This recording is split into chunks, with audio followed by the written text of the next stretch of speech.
म्हणून मला या सगळ्या शासनाला आणि प्रशासनातील लोकांना आणि तम्मेन विमान केअरचा या महाराष्ट्रामध्ये या गोर बंजारा समाजाच्या भरोशावर एक नव्हे दोन नव्हे तब्बल 60 ते 62 आमदार त्या ठिकाणी निवडून येतात। आम्ही ज्यांना ठरवलं त्यांना आमदार करू शकतो आणि ज्यांना ठरवलं त्यांना घरी बसू शकतो, लक्षात घ्या।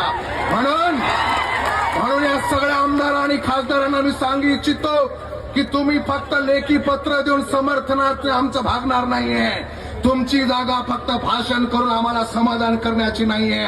तुमची जागा मंत्रिमंडळात आहे, तिथे तुम्ही आमच्या मागणी लावून धरून तिथे आमच्या मागणीसाठी तुम्ही झगडलं पाहिजे, तिथे आमची मागणी तुम्ही मागितली पाहिजे। ज्या वेळेला हे आमदार आपली मागणी मंत्रिमंडळात मांडतील, ज्या वेळेला हे खासदार आपली मागणी संसद भवनामध्ये मांडतील, त्यावेळेला आपण समजू हे आमचे आमदार आमचे खासदार आहेत। हा समाज आता विसरभर आलेला नाहीये।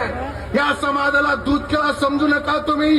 हा समाज जागृत झालेला आहे आणि तुम्हाला आम्ही फक्त एकच सांगतो, जर आमच्या समाजाच्या मागण्यासाठी तुम्ही नाही झगडले तर तुम्हाला एकालाही मतदान आम्ही करणार नाही आणि ताल्यात सुद्धा योजणार नाही, लक्षात ठेवा।